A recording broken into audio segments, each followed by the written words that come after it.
Hey guys, Scott Marker, Shane Taylor. This is for Submissions 101. Hey, I've been a referee over the years since 1996, and I've refereed hundreds of MMA fights. I'm a licensed referee in Idaho, and over the years I seem to see the same mistakes over and over again. They're becoming less common, but I still see them. I even see them on the big shows, on like the UFC and stuff, and I'm just amazed. So here's the ones that I see just reoccurring over the years.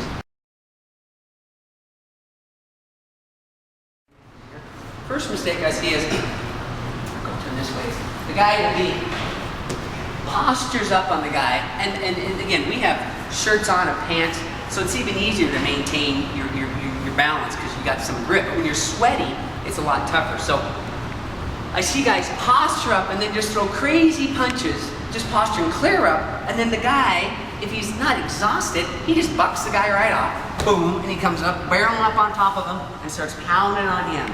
So the first mistake is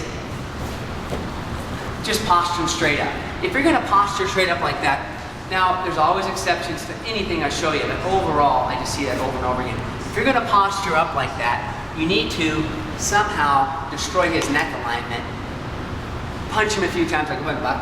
Right?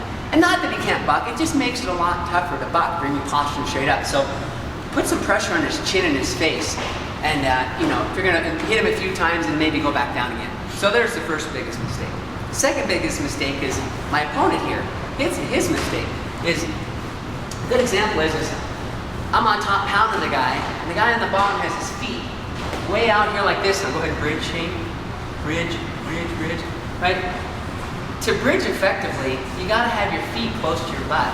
Okay, so you get him on now, bridge, Shane. See, you can bridge a lot more effectively, but I see it over and over again. The guy's pounding on the guy, and the guy's feet are so wide out, he's not bridging very good. So there's the second biggest mistake. Keep your feet close to your bum.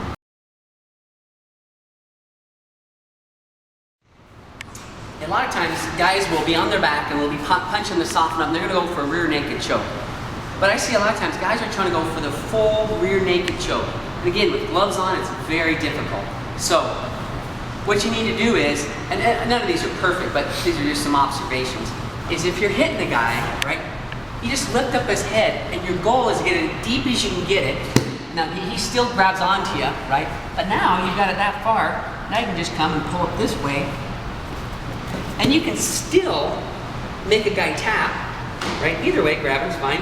But you can still make a guy tap without getting the hand all the way in. So you shoot as far as you can over, and then he starts defending, and all you need is that much to make him tap. Versus a lot of guys will fight to get to here, never get to there and get dumped off. So, third biggest mistake is you gotta lift the guy's head up, try to get a little bit of space, and not always try to go all the way for the rear naked choke, get the elbow down. You won't make it. So.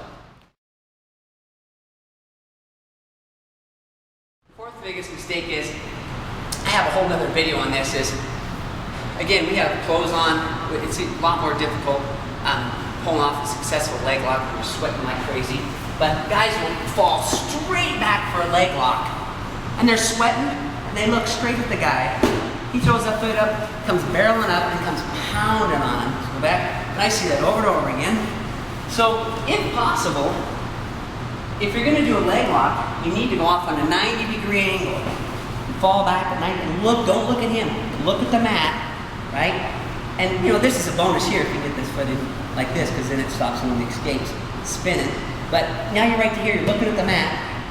Now, Shane, come on up. It's going to be a lot tougher for him. Not that he can't still square up, but it's going to give you a little more time to finish him with the leg lock. But I see guys, again, fall straight back like this, pulling, and he just throws his leg off and barrels up and pounds on.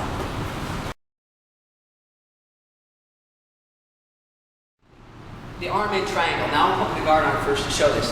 And everyone pretty much knows the guillotine. It's one of the most easiest to learn, most effective chokes from the guard.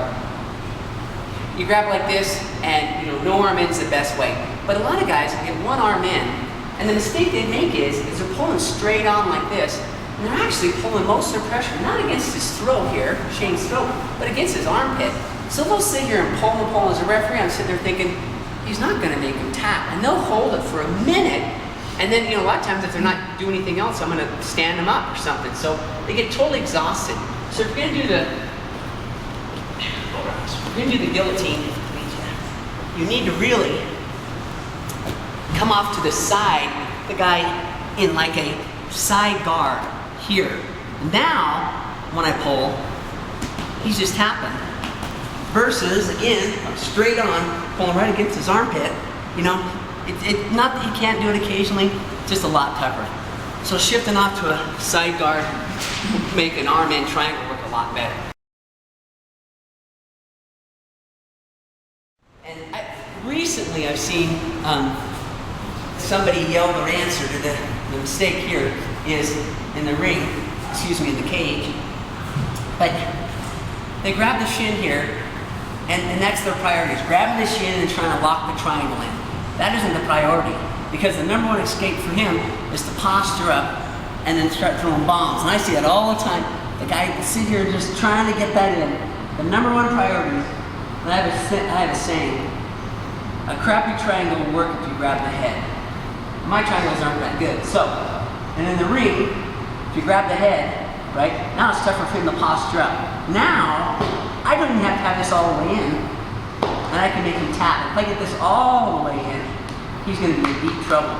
So, and like I said, just a couple months ago, there was a guy that had it in for probably 30 seconds. It seemed longer, but grabbing the shin, the guy was pounding him and couldn't, and the corner yells at him, you know, grab his head. As soon as he grabbed his head, the guy tapped it right out. Here's the seventh and last mistake I've seen. And I've seen this successfully done in the UFC, but then a couple times I've seen it where it hasn't worked.